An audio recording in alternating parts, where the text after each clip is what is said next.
In remote winter forests and mountain corridors, routine journeys can fracture instantly when immense power moves unseen nearby.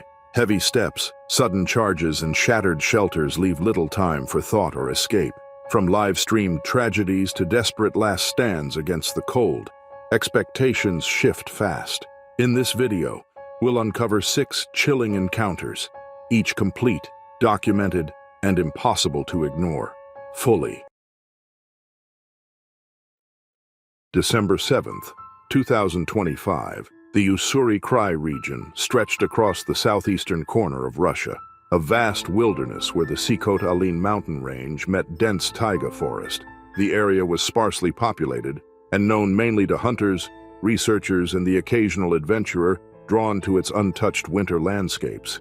In early December, temperatures frequently dropped to -20 degrees Celsius, turning waterfalls into rigid ice formations and coating the forest floor in compacted, slippery snow. The region was home to the Ussuri brown bear, a subspecies closely related to the grizzly and known for its immense size and volatile behavior during winter months when food became scarce.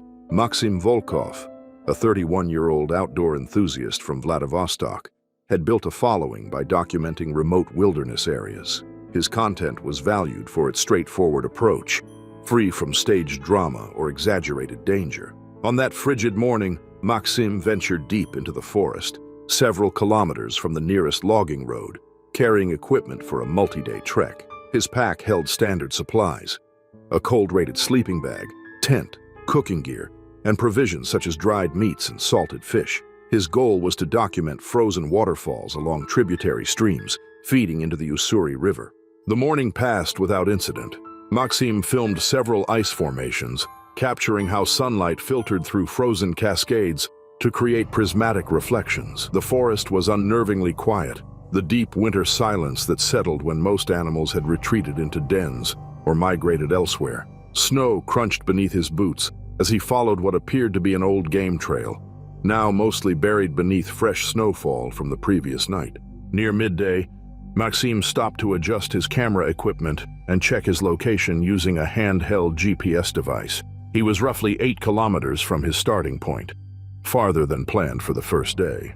The terrain had grown increasingly difficult, with steep ravines cutting through the landscape where streams had carved channels into the frozen earth over countless seasons. Despite this, he chose to continue for another hour before setting camp. What Maxim did not notice were the large tracks forming behind him. The prints measured nearly 30 centimeters across, with deep claw impressions pressed into the snow. A male Ussuri brown bear, driven by hunger and attracted by the scent of dried meat from Maxim's backpack, had picked up his trail nearly a kilometer away. Despite its size, the animal moved quietly, using the uneven terrain and dense fir trees to close the distance. The bear weighed over 300 kilograms, its thick winter coat making it appear even larger. That year, food sources had been limited, and the bear had failed to accumulate enough fat before winter. Instead of entering full hibernation, it roamed the forest in a reduced but active state, searching for anything edible. The concentrated scent of protein had triggered its predatory instincts. Maxim was skirting the edge of a ravine when he heard a low huffing sound followed by snapping branches. He turned to see the massive bear emerging from the trees about 40 meters away. For a brief moment, both remained still. Maxim began backing away slowly, avoiding direct eye contact and raising his arms to appear larger. He knew that fleeing could provoke pursuit, and the icy terrain offered little chance of escape. The bear continued forward, undeterred, closing the gap with alarming speed. Maxim retreated carefully, struggling to maintain footing on the uneven ground. He reached for the bear spray attached to his belt, but his gloved hands fumbled with the safety latch in the extreme cold. When the bear was roughly 20 meters away, it charged. Acting on instinct rather than reason, Maxim turned to run. His foot caught on a snow-covered root, sending him forward toward the ravine's edge. He tried to stop himself, but the slope was too steep. He slid several meters down into the narrow ravine and landed heavily on his left side, the impact knocking the breath from his lungs. His backpack shifted loose, hanging from one shoulder. The bear reached the ravine moments later and descended without hesitation. The confined space left no avenue of escape. Its first strike hit Maxim across the upper back, claws tearing through his jacket and underlying layers. The force drove him into the frozen ground. He attempted to shield himself, but the animal continued the assault. The encounter lasted several minutes. The bear bit and struck at his upper body, using its weight and strength to overpower him. It tossed him onto his back and inflicted severe injuries across his arms and torso. Food from the torn backpack spilled into the snow, but the animal appeared focused on eliminating what it perceived as a threat, rather than immediately claiming the scattered provisions. Eventually, the bear disengaged. It retreated partway up the ravine, watching as Maxime lay unmoving in the blood-stained snow. After several minutes, the animal climbed out and disappeared into the forest, leaving behind churned snow and deep tracks. Maxime's GPS device automatically transmitted an emergency signal after detecting the impact of the fall. A rescue helicopter reached the coordinates approximately 3 hours later. The responders found extensive claw marks along the ravine walls and equipment scattered across the ravine floor. The damaged gear and torn backpack clearly indicated what had taken place. The incident renewed discussions about wilderness safety in the Ussuri region. Authorities noted that irregular seasonal conditions had disrupted normal bear behavior, leaving some animals inadequately prepared for winter and more prone to dangerous encounters. The isolation of the location and the speed of the attack left little chance for survival, despite Maxime's experience and preparation. July 12, 2022. The Bitterroot Mountains formed a rugged spine along the Montana-Idaho border, a vast wilderness of alpine meadows, dense conifer forests, and steep granite ridges stretching across thousands of square kilometers.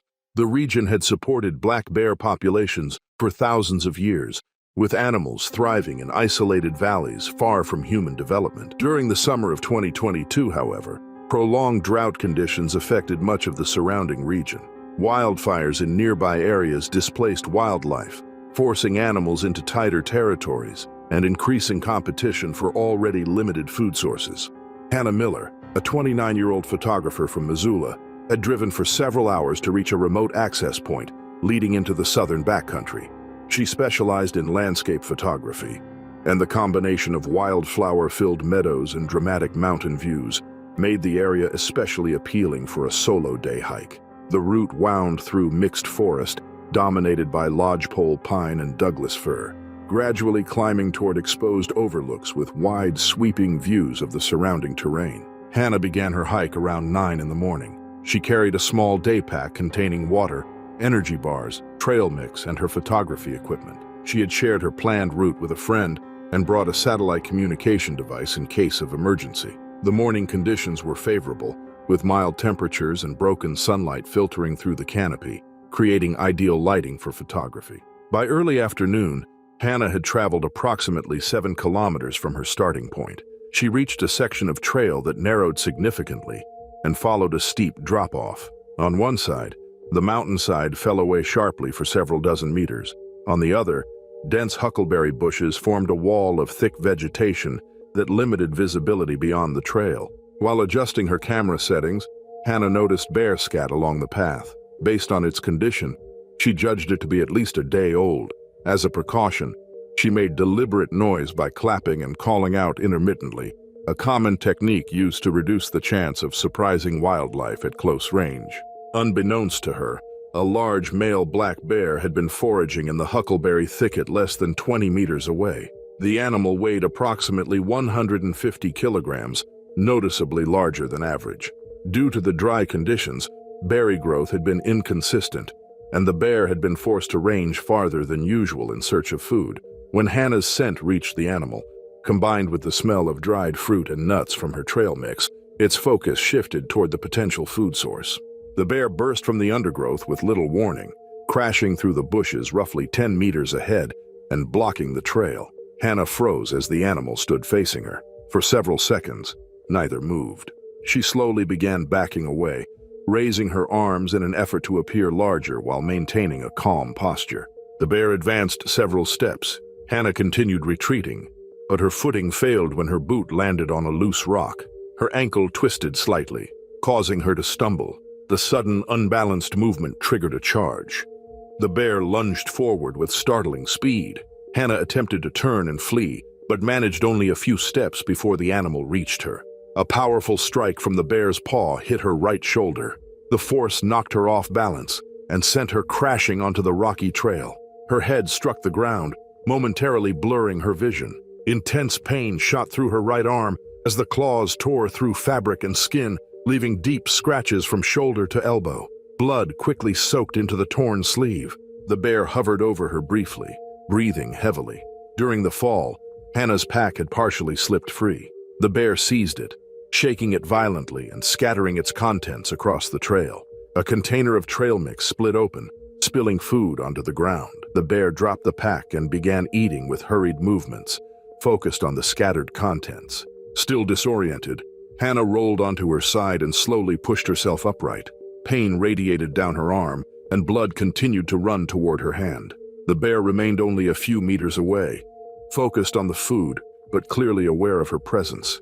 She remembered the emergency flare gun attached to her belt, a safety measure she had carried at her family's insistence.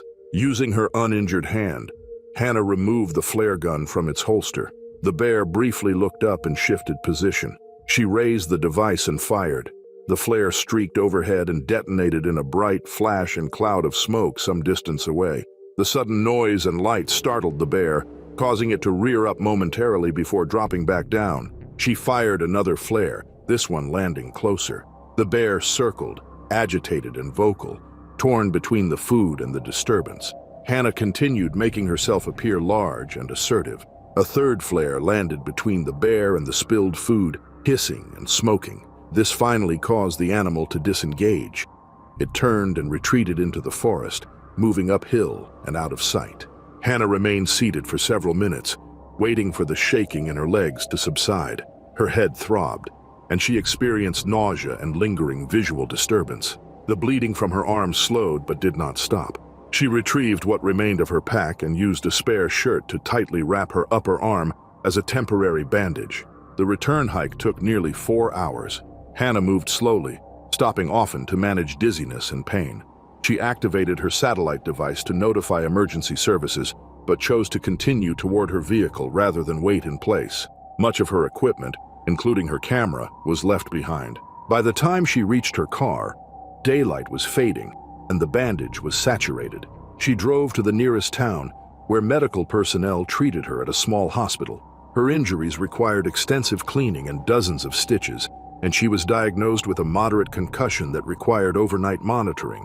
The encounter left Hannah with permanent scarring and a heightened awareness of risk in remote environments. She continued pursuing photography, but avoided solo trips into isolated backcountry areas and improved her safety preparations. The incident underscored how environmental stress and human presence could combine to create dangerous encounters, even with animals typically considered less aggressive. November 18th, 2025. The Absaroka Range extended along the border between Montana and Wyoming, forming a remote wilderness of jagged peaks, dense conifer forests, and isolated valleys seldom visited outside hunting season. By mid-November, the region often experienced its first major winter storms. Heavy snowfall combined with plunging temperatures transformed the landscape into a hazardous environment, where daytime highs could remain well below freezing and nighttime lows dropped to -15 degrees Celsius. The area supported a stable population of grizzly bears, animals that typically entered hibernation by late November, but sometimes remained active when early storms disrupted feeding and denning patterns. Derek Malone, a 36-year-old hunting guide from Livingston, had entered the backcountry with his longtime friend, Clara Bennett, a 33-year-old wildlife veterinarian. The pair planned to track elk during the final days of the season, taking advantage of fresh snowfall that made animal movement easier to follow. They relied on snowmobiles to traverse the long distances between valleys and feeding grounds, allowing them to cover terrain that would otherwise take days on foot. They left their base camp early on the second morning, following known game corridors where elk commonly moved between sheltered forest and exposed grazing areas. As the morning progressed, light flurries intensified into sustained snowfall. Winds increased and visibility deteriorated rapidly. By mid-morning, the storm had escalated into near whiteout conditions, erasing landmarks and flattening depth perception across the valley floor. Recognizing the increasing danger, Derek and Clara made the decision to retreat toward base camp. Approximately 5 kilometers into the return trip, both snowmobiles encountered a massive drift that had formed across a low-lying section of terrain. Despite repeated attempts to free the machines, the engines only dug them deeper into the snow, rendering both vehicles immobile. With daylight fading and temperatures dropping, Derek recalled a partially abandoned hunting shack located roughly half a kilometer northeast of their position. Leaving the snowmobiles behind, they gathered essential supplies, including sleeping bags, a compact camp stove, food provisions, and Derek's rifle. They proceeded on foot through steadily falling snow, navigating by memory and limited visibility. They reached the shack as the last light of afternoon disappeared. The structure measured roughly 4 meters square and was built from weathered logs with a corrugated metal roof weighed down by snow. Inside, the space was sparse, containing a rough wooden bunk frame, a small table, and blankets that showed signs of rodent damage. The interior offered minimal shelter, but protection from the wind.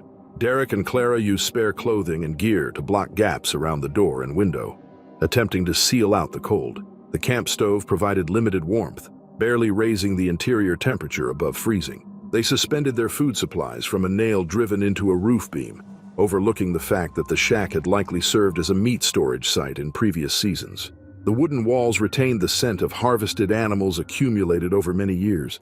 A check of the satellite phone confirmed that rescue would be impossible until the storm cleared, likely late the following afternoon. Accepting the situation, they prepared for a difficult night, alternating shifts to keep the stove running and monitor conditions outside. Shortly after 3 in the morning, Clara awoke to the sound of heavy breathing beyond the shack's walls. Derek was alert immediately. Both remained still, listening as something large moved around the structure, stopping periodically to sniff. Moments later, the sound of claws scraping against wood reached them as the animal began testing the door. Derek retrieved his rifle while Clara adjusted the flashlight. The beam illuminated the door as it shuddered under the impact of something pushing from outside. A deep, resonant vocalization followed, unmistakably identifying a grizzly bear. The animal had delayed hibernation and was drawn by the combined scent of stored food and lingering odors embedded in the structure. The bear slammed its weight against the door, causing the hinges to strain. The frame splintered under repeated impacts. The door held briefly, but the upper hinge eventually tore loose. Unable to force entry quickly, the bear shifted its attention to the side wall, ripping at the aging logs. Years of exposure had weakened the wood, and sections began to collapse under the force. As debris fell inward, Clara retreated toward the far wall. The bear's head appeared through the widening gap, jaws snapping as it forced its way closer. Derek attempted to line up a shot, but the cramped space made precise movement difficult. He slipped on the icy floor and the rifle discharged into the ceiling. The blast echoed violently inside the shack, briefly disorienting everyone involved. The bear withdrew for a moment. Derek steadied himself and chambered another round. The animal returned almost immediately, continuing to tear apart the wall. Within minutes, the opening was large enough for it to thrust its head and one massive paw inside, sweeping the interior with extended claws. Clara, pinned by the limited space, attempted to evade the reach but was struck. The bear's claws caught her left arm, slicing through her jacket and leaving 3 deep parallel gashes from shoulder to elbow. Blood began flowing heavily as she collapsed against the wall. Derek fired again, aiming at the exposed shoulder. The shot was followed by a violent reaction from the bear, which retreated several meters from the shack. Through the opening, Derek observed the animal pacing, injured but mobile, biting at its wounded shoulder and vocalizing intermittently. For several minutes, the situation remained tense. The bear made repeated advances without fully committing, stopping short each time. Derek remained ready, while Clara used strips torn from a spare shirt to bind her injured arm and slow the bleeding. Eventually, the combination of injury, repeated gunfire, and worsening weather caused the bear to disengage. It moved away from the shack and disappeared into the storm. Derek and Clara spent the rest of the night awake, reinforcing the damaged wall with straps and spare clothing to reduce exposure. At first light, they assessed their condition. Clara's bleeding had slowed, but the severity of the wounds was clear. Derek contacted emergency services using the satellite phone. A helicopter extraction was scheduled for later that afternoon once conditions improved. Rescue personnel arrived as planned. Clara received immediate medical treatment before both were transported to a hospital in Livingston. Her injuries required 43 stitches and resulted in permanent scarring. Wildlife officials searched the surrounding area, but were unable to locate the bear. The incident underscored the volatility of bear behavior during shifting seasonal conditions. An unusually warm autumn, followed by sudden severe storms, had disrupted normal hibernation cycles, leaving some animals active, stressed, and dangerous in close proximity to humans. October 2024, Kodiak Island lay in the Gulf of Alaska, a rugged landmass spanning nearly 9,000 square kilometers of steep mountains, dense coastal forests, and rocky shorelines.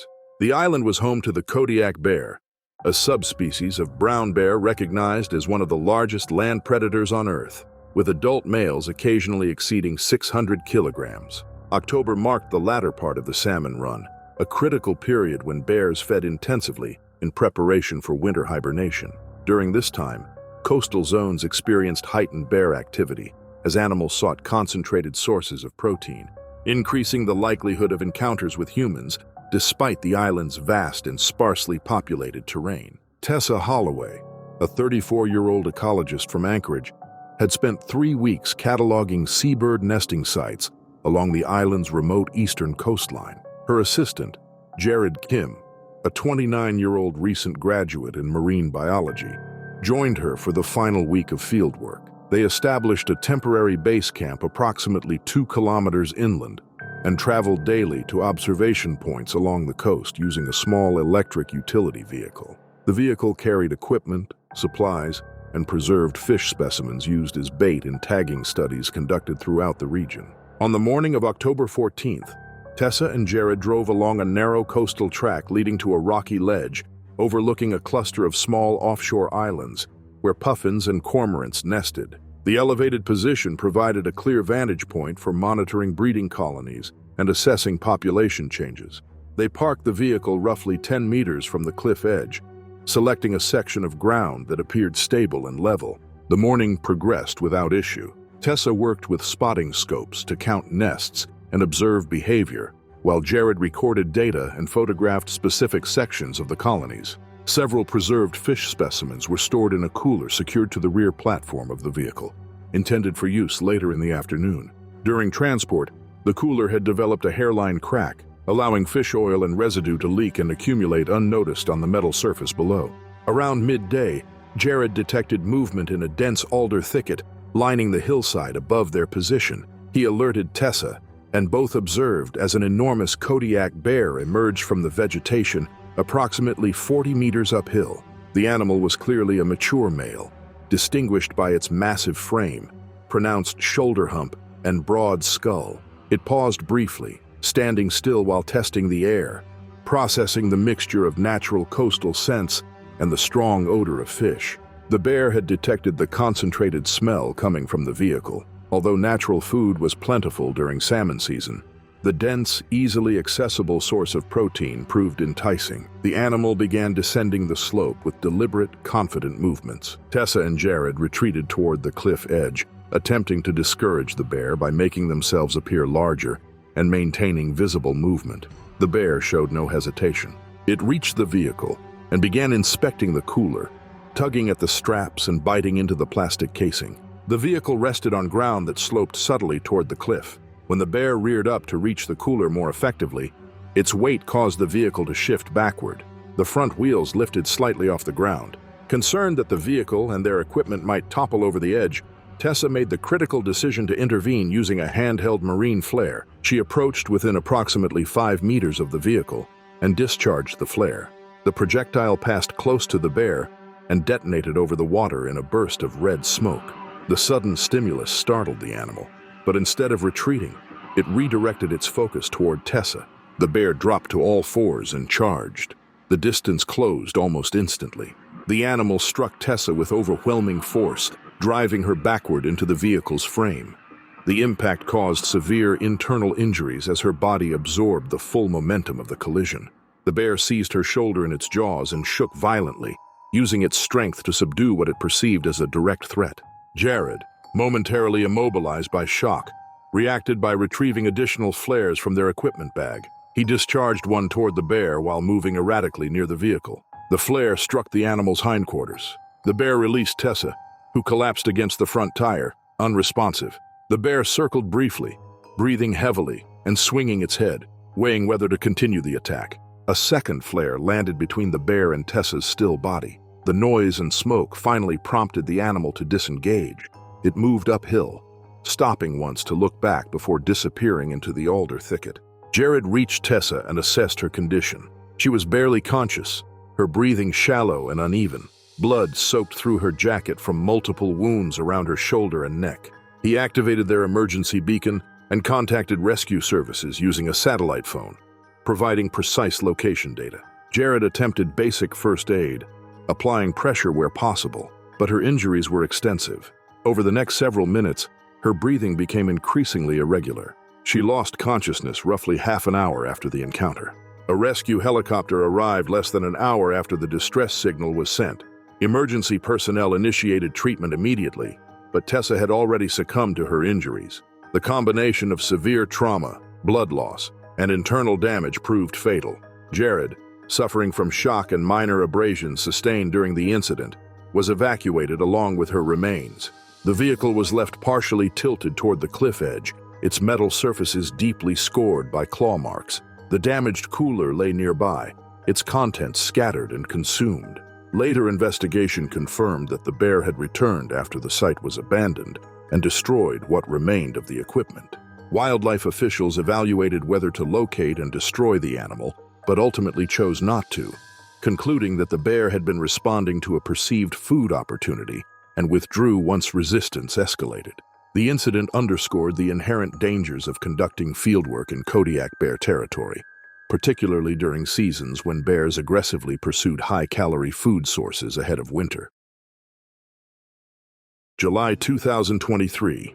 The Carpathian Mountains formed a sweeping arc across central Romania, consisting of forested peaks, alpine meadows, and glacial lakes shaped thousands of years earlier. The region supported the largest population of brown bears in Europe outside of Russia, with an estimated 6,000 animals inhabiting dense forests and remote valleys. During summer, warmer temperatures drew both wildlife and people into higher elevations, increasing the likelihood of encounters. July 2023 had been particularly hot, with lowland temperatures exceeding 35 degrees Celsius and pushing unusual numbers of visitors into the cooler mountain regions. Andrei Marinescu, a 27-year-old software developer from Bucharest, traveled with his friend Sorina Petrescu to a secluded mountain lake in the southern Carpathians. The lake sat at approximately 1,400 meters above sea level and was surrounded by mixed forest composed of beech, spruce, and fir. Reaching it required a 3-kilometer hike along a poorly maintained trail, which helped keep the location largely unknown to casual visitors. They arrived at the lake in mid-morning on July 22nd. The water was exceptionally clear, fed by underground springs that kept it cold even during extreme heat. Most of the shoreline consisted of exposed rock, with a small sandy area on the eastern side where they set down their belongings. They had brought a compact cooler containing sandwiches, fruit, and the remains of several trout Andrei had caught and cleaned the previous day. The fish scraps were sealed in plastic bags, but stored in the cooler rather than removed from the area. The day passed uneventfully. Andrei swam repeatedly in the cold water, while Sorina rested on sun-warmed rocks near the shore. By early afternoon, temperatures had climbed high enough that even the mountain elevation offered limited relief. Andrei was waist-deep in the lake, roughly 15 meters from shore, enjoying the contrast between the cold water and the hot air. Sorina was the first to notice movement at the forest's edge. A large brown bear emerged from the trees approximately 40 meters away, lifting its head as it tested the air. The animal was massive, estimated at roughly 250 kilograms, with a thick brown coat. It had likely been foraging nearby and detected the strong scent of fish coming from the cooler. Sorina reacted immediately, signaling Andrei to look toward the shoreline. He turned and saw the bear moving toward the beach with deliberate purpose. His instinctive response was to swim farther from shore, attempting to place distance between himself and the animal. This decision proved dangerous.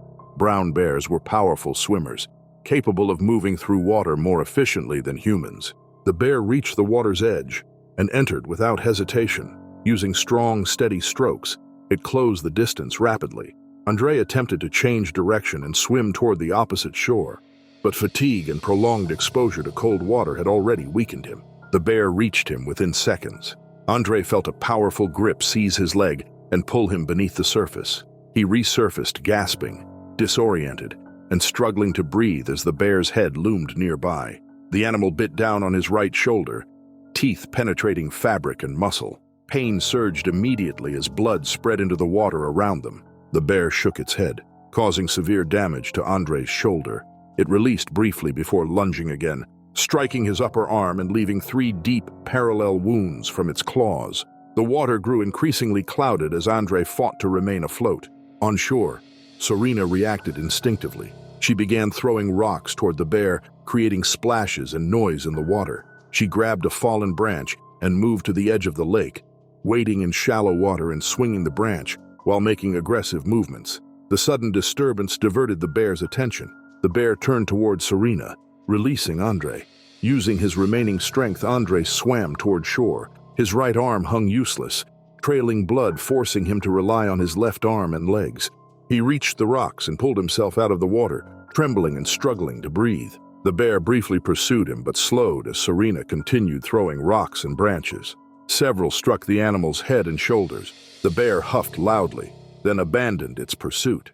It swam back to the beach area and approached the cooler. With a single powerful strike, the bear tore the lid from the cooler. The fish scraps inside were consumed almost immediately. The animal then investigated their backpacks, ripping through fabric and scattering contents across the beach. It ate the remaining food methodically, while Andrei and Serena remained motionless at a distance, unwilling to provoke further attention. After several minutes, the bear turned away and walked back toward the forest. It paused briefly at the tree line, looked back once, and disappeared into the trees. The entire encounter had lasted less than 10 minutes. Serena rushed to Andrei once the bear was gone. His shoulder wound was deep and bleeding heavily, with visible tissue damage. The claw marks on his arm formed 3 long, parallel gashes. Using intact clothing, she fashioned pressure bandages and wrapped them tightly to slow the bleeding. Andrei showed clear signs of shock, shaking uncontrollably despite the heat. Serena helped him stand, and they began the difficult hike back along the trail. Andrei leaned heavily on her for support, stopping frequently as dizziness and weakness set in. The makeshift bandages soaked through repeatedly and had to be adjusted several times. They reached their vehicle nearly 2 hours later.